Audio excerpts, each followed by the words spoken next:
Hello everyone, Kurt Volta here, and welcome back to another episode from Volta Labs. Today we continue on with Fiore's sword in one hand section, and we're going to be skipping a little bit ahead here in regards to a concept that he doesn't talk about until the sword in two hand sections, which revolves around the turns of the sword. Now, this is a concept right here that he does not go into any description on, other than stating that the sword has got three turns. Before he states that, he talks about how the foot, or our feet, have got three turns that go with it, and then talks about how the sword has the same things. This is my interpretation as far as what it is, and it is also what I teach my students and how I prescribe to being able to break down all types of concepts and plays within the manuscript, because it does become an anatomical consideration. So before we go too far into this, I want to put that out there first and foremost, that this is not anywhere in the manuscript except for the listing of the three turns of the sword. But I wanted to make sure people understood that this is my interpretation, and I think it's a solid one here because it does help explain a lot of the concepts, at least to me, for later on in the manuscript. So with that being the case here, let's get into it. Okay, so we are taking the time here to go a little bit ahead of the manuscript here to talk about what I think the turns of the sword are, because I think it's going to have relevance when it comes into the sword in one hand plays. I'm going to talk about two forms and fashions right here. One is going to be in hand itself and what I think that actually is, and also what happens when you come into a crossing with something here. So with that being, I'll be demonstrating here with two of the swords I got really fast here, and I'm going to be talking about how we can make both of those things to work. Okay? So a few things about this that I think are important is when it comes down to the turns of the sword, it is important to note that Fiore says nothing about what he actually means. So all I'm doing right now is I'm using the deductive reasoning of what he has said based upon the turns of the foot, and I'm applying that to the turns of the sword. So with that being the case here, I don't necessarily believe it has anything really to do with the sword itself. The sword changes on certain things, but the reality is how the sword turns is based upon the wrist itself. And that's what we're going to be talking about here today, as far as how I think that the wrist is what makes the sword change into different positions. Personally, I think the sword in one hand position also is a very good way of demonstrating this, because I have it and you can see immediately how much the sword changes based upon that. And that's really kind of the place of it all. So when it comes down to this, and we're also going to talk about how off the segno, I also believe that you can see how much this actually is a piece right here. And I'll do some striking here. I'll do some striking here in a little bit so you can kind of see how that works. So let's talk about this first and foremost. First and foremost, volta stabile, mezza volta, and tutta volta. The three turns that we have of the feet and the three turns that we have of the sword. Again, for me, I think it has to deal with the wrist. And I'm going to do a demonstration right here so you can see my hand here, and I'm going to show what it has to do with the sword itself. And then we'll also talk about what happens here when we actually have, we've made a crossing of the sword in some form or fashion, and how that also is, again, the same kind of concept. I don't believe that this is a complicated thing right here. I think it's actually just anatomy. So essentially right here, anytime that we're talking about a volta stabile for the interpretation that I have for myself here, is that all we're saying here is that the wrist is staying on one plane. So right here, I'm only playing on forward and back motion right here. So my hand is stable. So that means that the sword is only playing on one side, right? So if I am turned into the sword in one hand position here, if I come up with this, the wrist really doesn't change that much. I can thrust, and that right there, that motion of being up where the wrist is not changing is volta stabile. Now, like I said, why might I have where I have a slight turn? So anything that's staying stable, where the wrist is stable right here, the sword stays and it rotates and it turns into a position that's necessarily on target, that stays on a plane of action. Okay? And when we talk about this a little bit later on, when we look at the segno, if I drop that to the ground, again, you might see how we stay in the same kind of concept right here of how I see footwork and everything else, as I've listed in other videos regarding turn work.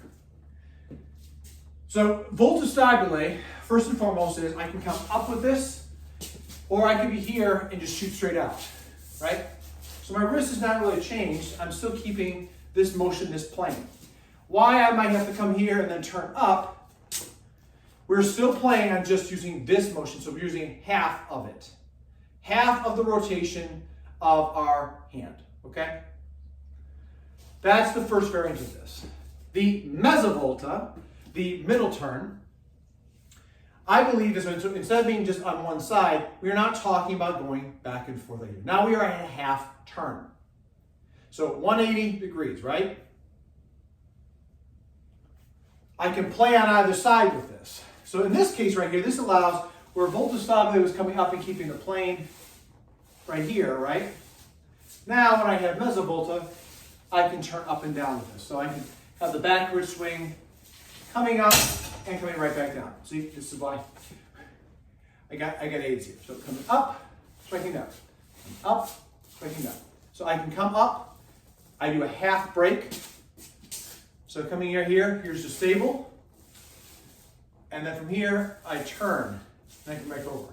So I'm turning the opposite direction. That's all that's happening. I'm playing on one side, and I'm coming right back down with this. So instead of coming back up with the true edge and the false edge, I'm going up with the true edge, striking with the false edge, coming down with the true edge, and then being able to set myself back up to do the same back thing, the backhand strike. Those motions right there, essentially, I believe to be mezzovolta. Now, tutta-volta, if this is a half turn, if this is a stable turn where it's basically staying on one plane, so instead of being breaking, instead of going back and forth, it's staying on one plane of motion. And this is the middle turn where it plays on 180 degrees, where it plays on both sides, then tutta-volta is a rotation of the wrist. Those three things right there essentially allow the sword to do a different thing. So if I come up with this, if I talk about being able to roll up, now I can play into the other side, right? So rolling through. Where mezzovolta allowed me to turn back and forth and do this sweeping motion, Volta stabile allowed me to go through this way, tutta-volta allowed me to go to the other side. Going through, full rotation, the other side, full rotation, full rotation, full rotation. And that's just allowing this type of rotation right here. It's nothing complicated, it's just anatomy. So popping up, full rotation, strike. It's not on plane of the person, it's on what happens with the wrist. That's my thoughts, okay? Stable, thrust, tutta-volta, cut. Stable, still stable, full rotation, tutta-volta, right? Striking across, covering on the side, thrusting again. This case right here, striking over, so I'm using stable turn, because again, it's just this is on the half, it's not doing the full thumb to thumb 180, it's just using 0 to 90, right? Strike, mezzovolta turning over, so I've gone over here, now I've turned over here, that's a rotation, here, here, stable turn thrust. Here, here, stable turn thrust. That's all that this is, to me. Another concept, strike, turn, tutta-volta, strike. So, up, wrist stays straight, up, turning over, so thumb's this way, thumb is now the other way, full rotation, strike. Right here, coming back down, tutta-volta, down. All different ways right there which allow the three turns of the sword to be activated. Now, why this might be possible right here is essentially when we talk about those rotation pieces, please understand that what it boils down to here is we have strike vectors that we are trying to work off of this. The catalog, that's what I call it a catalog of pain of Fiore, is really just itemizing the options in which you can do with these types of tools anatomically to oneself. When it comes down to crossing to left and right sides right here, I do think that in many ways right here, it is a very basic concept right here. We're not looking at a deeper fencing concept by how I play in other pieces right here. We're looking at anatomically, on one side right here, I'm playing different things here. And if I switch to the other side here, I can make other things happen based upon how I use this tool against somebody else's freaking structure and crossing point. And we'll talk about that later on. But for right now, we've talked about the three crossings when it comes down to just movement. Now we're going to talk a little bit here about what happens when we have crossing on the sword. So for this right here, I have an old and a favorite of mine, Vincent. It's a nice bike stand right here. He's been with me for years, and it's helped me out quite a bit. So the first thing we're going to talk about here, and again, we're talking about for the sword in one hand because that's the section we're in right now. Okay. When we get to sword in two hands, you're going to see the same kind of concepts right here. You'll also see how this kind of becomes complicated, where I might strike in and turn and rotate right here, and this whole piece right here, I've done a mezzovolta with one hand and a volta stabile with the other. Crazy stuff right here, but that's why I think he talks about it in the sword in two hand section, because it does become more complicated. For right now, we're already doing the anatomy, and then we get to the lesson later on, which we'll never get to because he's dead. Then we would have had much more revealed to us in concept. So let's talk about on crossing itself here, about once again, volta stabile, mezzovolta, and tutta volta. And again, this is other parts right here which allow us to understand how do we get into a person right here. Okay? So if volta stabile works up and I can keep my hand stable, or maybe I'm here, I shoot across, and this is that I'm from this position right here, I'm just keeping on the 190-degree angle right here, that's your volta stabile. That is all volta stabile actions right there, which have really no major difference right here, other than being able to strike and then stably turning in on something. Or strike and coming across. Strike. All that is here is my wrist has not changed, and the sword, even though it has come offline right here, it is in conjunct with the wrist itself. So one, hit. One, hit. All it's doing right here is on plane, stable motion. Okay? Mezzovolta, again, for me, is if I'm here, my thumb is this way, I'm going to rotate it over. So I'm just going back and forth where it comes off to these different places. So I can use this to beat and plane to the other side. And mind you, this is not a person's here, so I'm trying to demonstrate with a target versus a person. Strike's coming in at me, shooting the sword, and then being able to strike down in this way.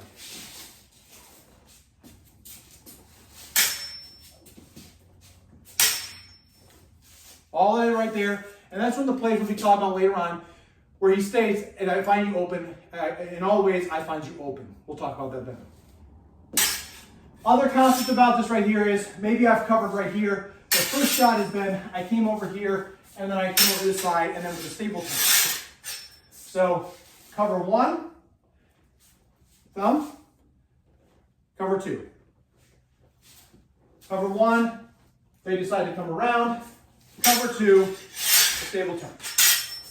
Cover one, mezzovolta, wrist, remember, 1 to 2, 1 to 2, okay. 1, 2, now volta stabile, okay. That's all that is right there. Tutta volta. Again, I can make crossing on the sword. Maybe I pressure down with this. I roll and strike to the other side. Or strike and roll to the other side. Both sides of that is just anatomically what happens with the wrist in conjunction. So we have striking, right? Or we can work into that. I might go strike in. So I've gone from a volta stabile. My wrist is playing on only this portion, the thumb. In, tutta volta, down, mezzovolta to set back into place. Volta stabile, tutta volta, right here. Volta stabile, turn the sword, mezzovolta to step back out. 3 basic ways right there of being able to break this down. Again, mezzovolta, volta stabile. Again, wrist is only playing from 12 o'clock to 3.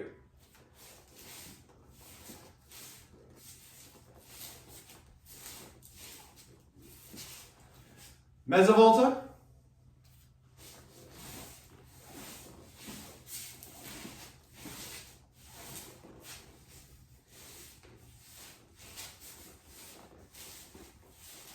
Boom, boom.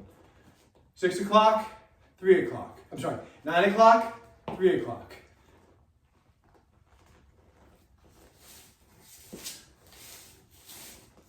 Tuta Volta. Up, Tuta Volta, down. Tuta Volta.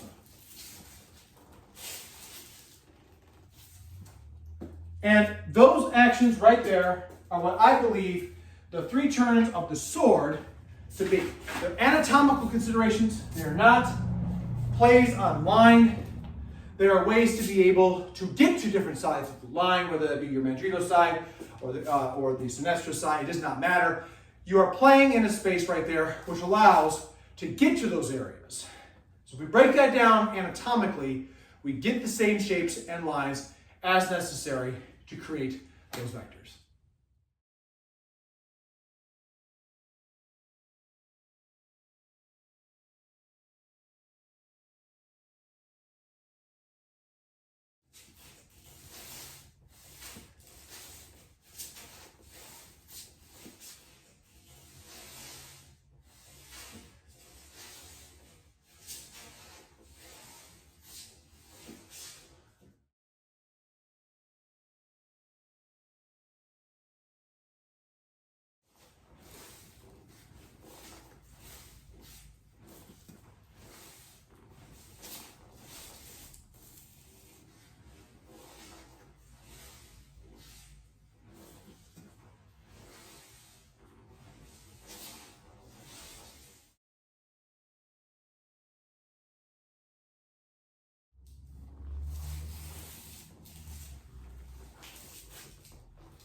So you can see with the video here, and as well as the one I had afterwards about how the turning of the wrist is really how the sword turns.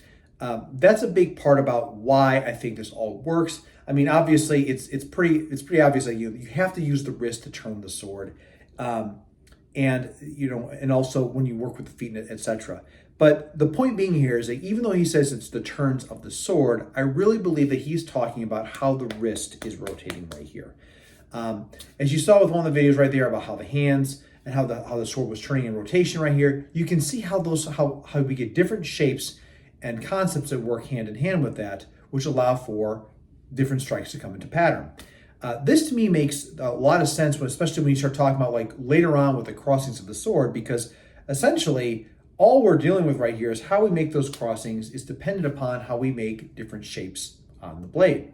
And how we meet those points. And that'll be very important later on when we start talking about how the sword in 2 hands, and also the variety of ways in which he tells us to hold the sword, which make it very, very interesting to be able to develop in new tactics and strategies. You also may have seen right there in the second portion of that one video where I have my thumb up right here in place, where I start showing once again it's the segno. The segno is in place right here, and you're playing in one side, forward and back, and how we go to mezza volta, and how we have tuta volta. The thumb, in that case, for me, is the indicator of what turn I'm utilizing.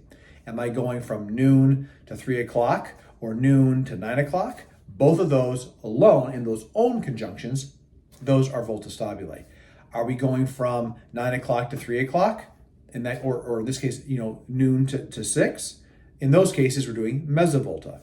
And if we're going full around the clock itself, now we're going to tuta volta, which denotes a total turn.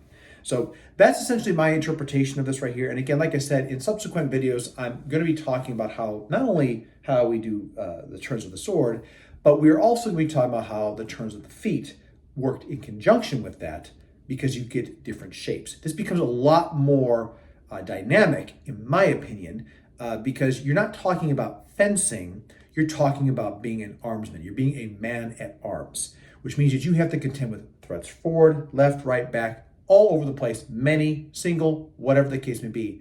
And being able to move with your body and the sword in conjunction with where your targets are at is very important, especially if you are a retainer, a knight, a lord, whatever, in being able to defend one's life, as the manuscripts say, every dirty, nasty trick to do so. So we're going to talk about that a little bit later on in the next video about how we do rotational pieces. But for right now, this is just my interpretation about the turns of the sword. And I turn it over to you, dear viewers. What do you think about that? And I've heard plenty of interpretations about how it works on blades and the sword right here. And I think those are great concept points. However, to me, the only two sides that you really have is your mandrito and your sinestra. That's it. And how you get to either side of that is dependent upon how you rotate around the line. If we consider everything within the center line right here as being the position right here, and I play on one side or the other, then how I navigate around that obstacle is the piece that we're really looking at. So that concludes what I have here for this video. Please let me know what your thoughts are out there on this. I'd love to hear what people are thinking on this. Again, to me, it's much more about anatomy. Yes, the sword does things, but I can look at my wrist and replicate what I am trying to do here because I know what anatomically I'm trying to do within those basic shapes. And also, if you've seen within the crossings, things change differently right here, but I'm utilizing the same concepts in conjunction to make different things. So again, let me know what your thoughts are out there. If you are new to the channel, hit that bell, like, subscribe, share with a friend. Join us on this journey when it comes down to Armazari. I think that this is a fantastic practice. It's a great way to get yourself into touch with the 14th century men at arms may have been like. And it's also really just good for overall health and well-being in general here when you start talking about how to move the body in different ways. So again, hit that bell, know when more stuff's coming out there, and join us on this journey. Until next time, everybody, as always, please stay safe out there, train well, and fight on. I'll see you all soon.